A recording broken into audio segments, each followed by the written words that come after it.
Hello, welcome once again to the Candid Cast. We are continuing our study on the planning as an essential step for every success. And we have treated 4 episodes in the past. Today we are taking our 5th episode. And recall that in the last episode, episode 4, we dwelt on working on your mindset, the role of mindset to success. Until you build and prepare your mind for success, it's actually not possible to plan. If you have somebody to blame, one government to blame, one parent to blame and everything, you need to shift your mind from blame game and own your success if you are going to make success. That was what we treated. Your mind must be right and prepared for it before you can even make any plan. Before we go into today's episode, if you are a returning subscriber, I want to say thank you for staying tuned to the Candid Cast. And if this is your first time of tuning in, I want to encourage you to click the notification button so that you will know when subsequent editions are published. And for all, please share to reach a wider audience. It is important to us that this message gets to as many people as possible globally. So let's talk about goal setting, or the setting of goals as an essential tool. Now that we know you have to own your success, we have known you have to prepare your mind, we have known you cannot allow any other person to define what success means to you. If you are going to make success, it has to be something, you have to be intentional about it. And we cannot actually talk of success without discussing planning. In the same way, we cannot separate planning from setting of goals. If you want to make plan is actually towards goal as an achievement of predetermined goal. These steps are inseparable. So goals are specific objectives that individual or group want to achieve. You have determined what you want to achieve. I want to buy a car, I want to build a house, I want to run a degree, I want to keep fit, I want to live healthy. These are very noble goals. Each person can determine in advance what goal he wants to achieve. So in this session, we will distinguish goals from wishes, because a lot of people take wishes as goals. They are not the same thing. Goals carry certain distinguishing qualities. Wishes are mere desires for things to happen without a plan of action. I recall an old saying that if wishes were horses, beggars would ride. The parable goes a long way to telling what wishes are. They are too general with no concrete action for their actualization. No determination to bring it to pass. You just say it. I wish we have good governance in Nigeria. It's a wish. I wish I can be happier. I wish I can be more successful. I wish I can be richer. I wish I can jump all the traffic without travel from one place to the other without being part of the traffic logjam. These are wishes. Wishes do not require actions. You don't need to do anything about your wishes. And they do not necessarily involve or demand a plan of action. They are cheap and they put no stress on the maker of the wish. Wishes are free and anyone can have them. I wish there is a knob I could just tap and my car will go 10 meters high up and come at the end of the traffic jam ahead of all other cars and away from the traffic congestion. This is a wish. You can sit in your car, dream all those things, visualize it, and do nothing about it. There is actually nothing you can do about wishes. Wishes are culturally acceptable, as in wishing someone long life, wishing someone peace, wishing prosperity. When we go celebrate somebody's birthday, say, I wish you long life and prosperity. It ends as wish. There is nothing you do about it to give the person prosperity or to give the person long life.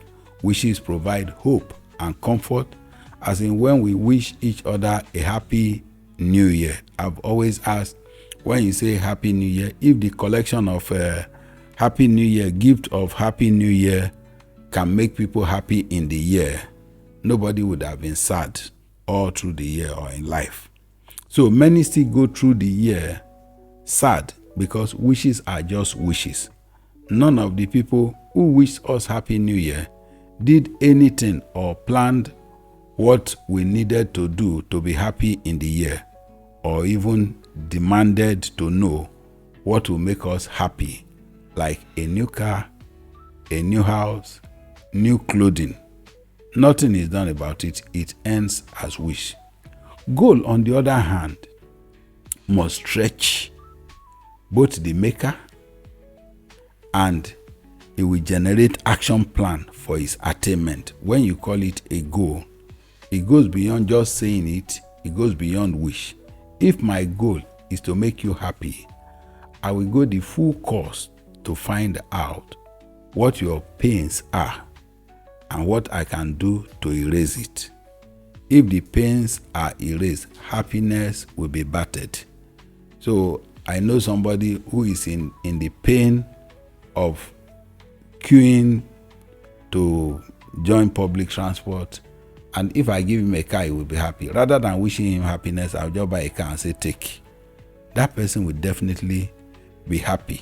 It doesn't end at just wish. I would have planned, I want to take away sadness from this person. I want to make him happy. Let's look at what makes a good goal. We have said wishes are not goals and goals are not wishes. It's not every goal that is actually a great goal. Great goals must be smart, and we'll talk about this in details. The qualities of great goals are summed in the acronym SMART, which stands for it must be specific, it must be measurable, it must be attainable, it must be reasonable and time bound. Now, what does it mean for goal to be specific?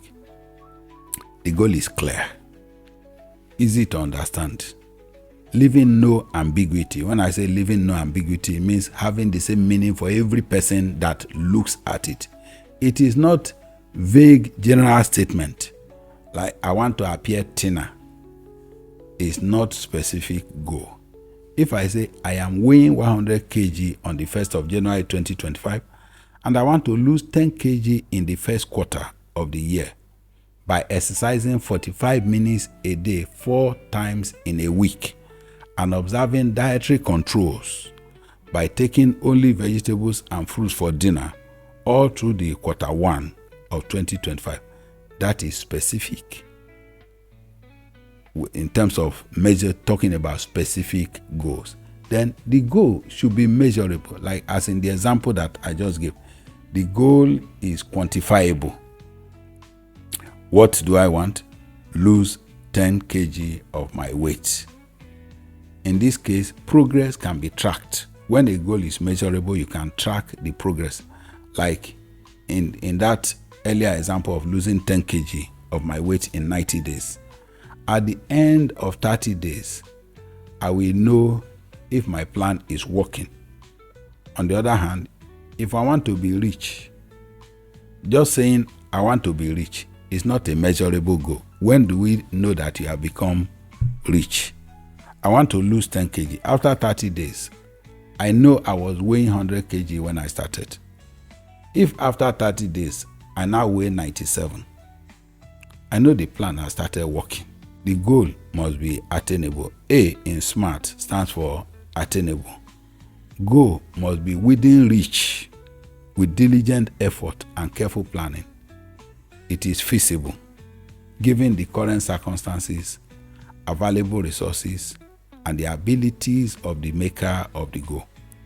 To attain a gross domestic product of $1 trillion for Nigeria in 2030 is an attainable goal. For Nigeria to be world's largest economy by 2030 is not attainable. That will qualify for a wish. I wish Nigeria can become the world's largest economy by 2030. It's okay to just say it. But from everything on ground, we know that's not an attainable goal. A person setting goals must consider present circumstances. Where are we in Nigeria? What number are we now? Are all the other countries going to sleep while we are growing for us to become the world's largest economy within the next 6 years?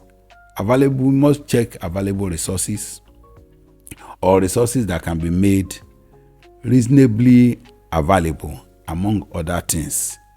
All this will help to check whether we are within attainable goal or not.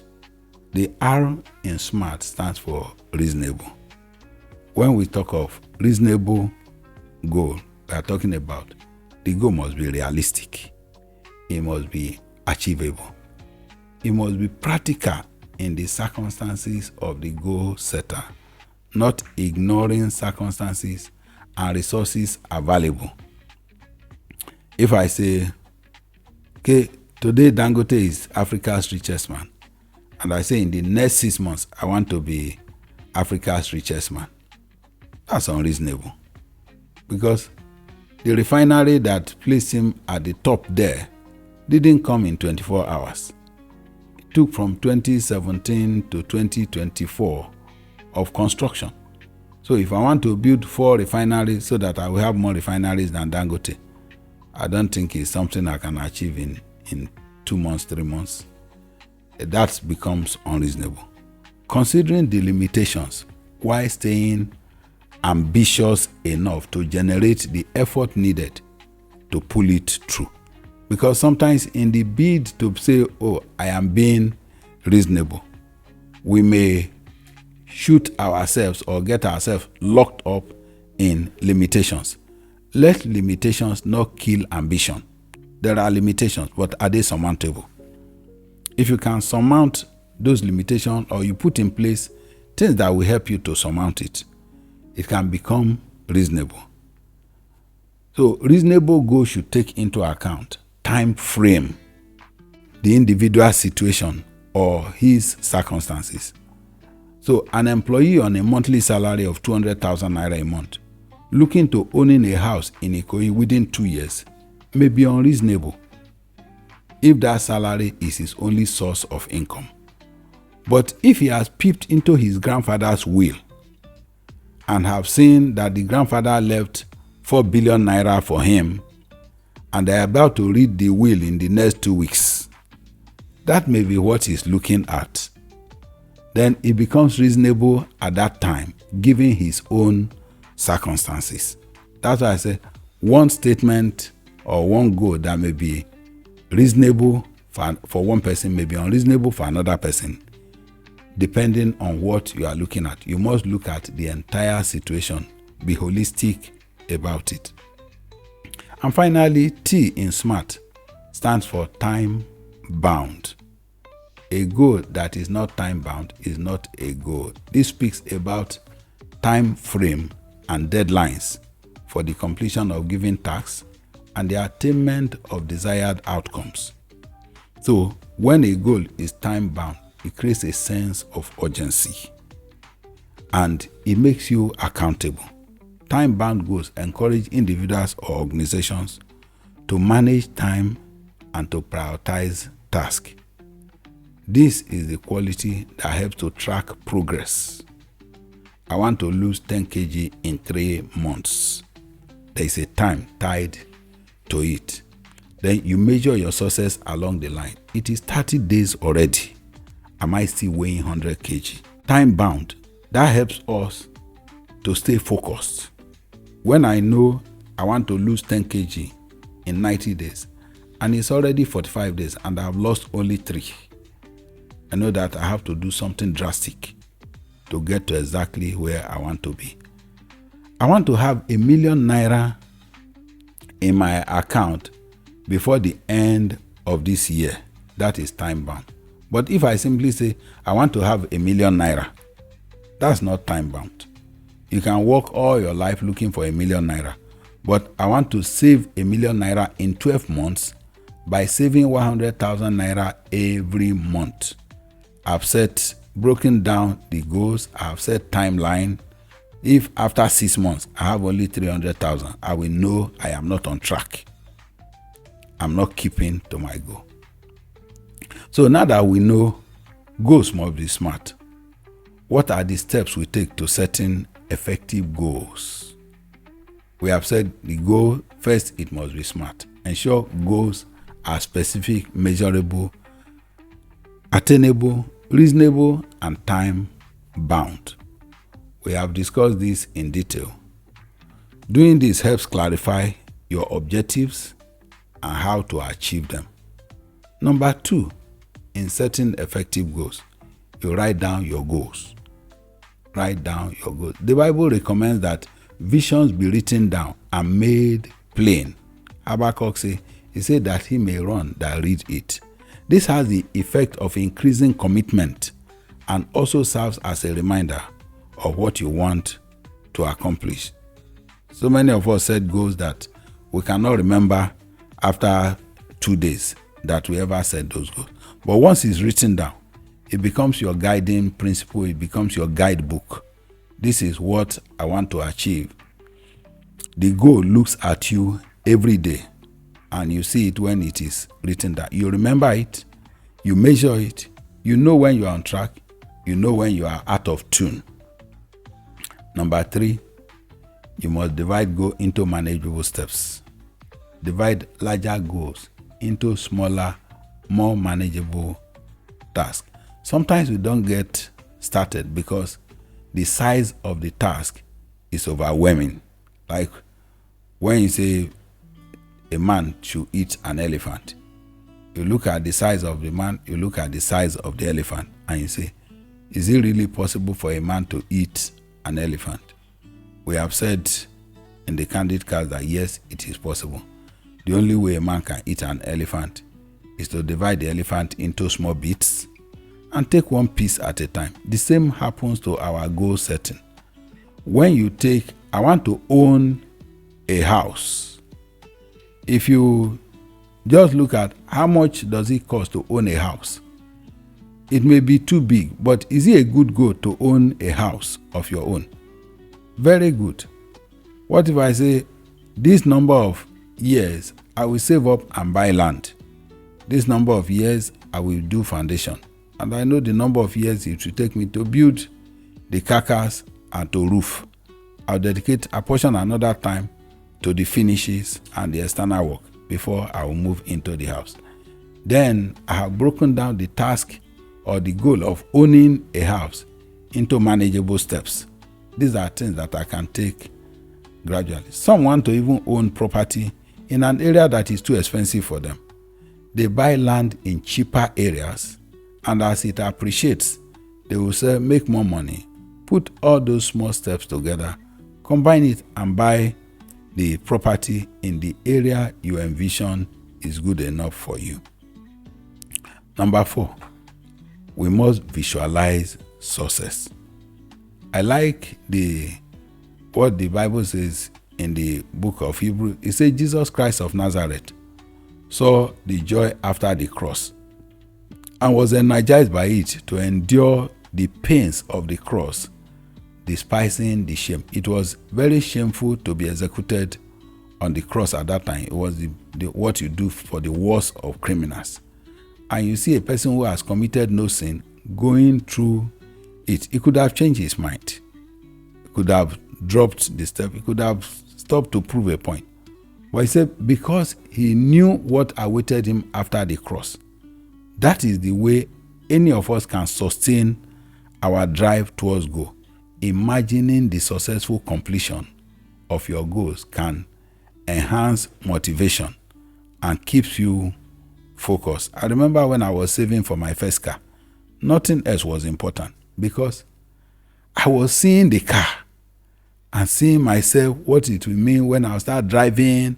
I will no longer be joining buses in Lagos, running. Lagos is so much better now. The Molues are out. You go on BRT, you line up. You run and pursue the Molue. And some people are entering through window. Before you can go through the door, you don't have seats again. Those who went through the window have occupied all the seats. So when you are visualizing owning your own car, it was a big goal. And if you settle for it, nothing else will be important. So visualizing success can keep you focused, can keep you motivated. Nothing else was important. Number 5, you must have a way of measuring your progress. Regular review and tracking of progress towards your goals helps you stay on course and make adjustments if necessary. As in the example that I gave on the purchase of my first car, I recall I told my friends I was saving for a car. There was a day I visited somebody, said, "Oh, I should have taken you out for lunch, but I have some other schedule. I want you to have 400 naira at that time in 1990 to take your lunch on the way." No, it was 150 naira, sorry. 150 naira to have lunch on the way. Then I got to Abeokuta and went to the bank to pay the money in, the whole 150 naira, because like I mentioned, the goal of owning a car, nothing else was important. Every naira that came into my hand must get to the bank towards owning that car. And I recall the advert of UBA at a time. It said, "Wise men bank with UBA and wise women too." It said, every naira you save in UBA brings you nearer to owning your own house. So if you need 1 million naira to own your own house and you have saved 1 naira in UBA, it's not 1 million you are looking for again. You are now looking for 999,999 naira. So every naira you save takes you nearer to owning your own house. That is what measuring progress looks like.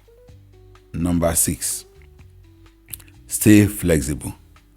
Goals should not make us to be so rigid. That's the essence of tracking, measuring, focusing on success. So you are open to adjusting your goals if circumstances change. Flexibility allows you to remain realistic as you pursue your objectives. Don't be afraid or ashamed to change strategy. So when you are flexible, what you are doing, along the line, you may discover it is not working exactly as you planned it, and you need to make changes. When it is time to make that changes, you don't need any other person's opinion. You have realized that this thing is not working the way I planned it. If I adjust this way or that way, it may work better. We should be free to adjust our plans and move on to achieve success or towards achieving our goals. Number 7, we must set deadlines. You remove deadline from goal, it becomes wish. So establish clear deadlines for each goal and its individual components. So even when you break goals into manageable tasks, there must be deadline for each task, and create a sense of urgency around each task. That is the way your goal can be achieved. Unless there are deadlines, goals will remain wish. Number 8, you must be accountable. Share your goals with someone who can help you to stay focused, like a friend or a mentor. We have discussed this in earlier episode. Sharing your dream helps you to become accountable to other people. People will ask you, how far? I want to buy my car within 1 year. And I announce it to everybody. But people, I remember my employer, I told my employer I was going to save for a car and I want to achieve it within 1 year. And he was constantly asking me, how much have you saved now? If I told him in January I've saved 6,000, I cannot come in February to say it is now 4,000. Because I have announced to my mentor what I was doing and where I have reached, it becomes very difficult to go and touch the figure that I have given to him. And it becomes very difficult to stay on that figure, because the next time he will ask me, where are you on this goal? I want to be able to report a higher figure. That is what accountability does for us. It is not that the person will jail us or prosecute us if we don't meet it, but it makes you accountable if you are a responsible person. Number 9, we must learn to celebrate milestones. Acknowledge and celebrate your achievements along the way to stay motivated. Will setbacks come? Yes. There is no goal. We have said there is no successful person who just went ahead to succeed and has never failed before. So when you fail, what will help you to stay motivated? Every little success you make, settle down to clap for yourself, appraise yourself, score yourself good. And that will drive energy in you for going forward, for doing more. And finally, number 10, review regularly. Periodic assessment of your goals to ensure they align with your evolving desires and circumstances. Like I mentioned, I want to lose 10 kg in 3 months. I should check after 2 weeks. Is this method bringing my weight down? How much has it come down? The rate of coming down in the first 2 weeks, is it the same as the rate of coming down in the second 2 weeks? We measure along that line and be able to stay. Everything is towards achieving that goal. So there is no planning that comes without setting goals. And this is where we'll leave you today. We'll draw the curtain on the Candid Cast. I want to say thank you for staying tuned always. God bless you.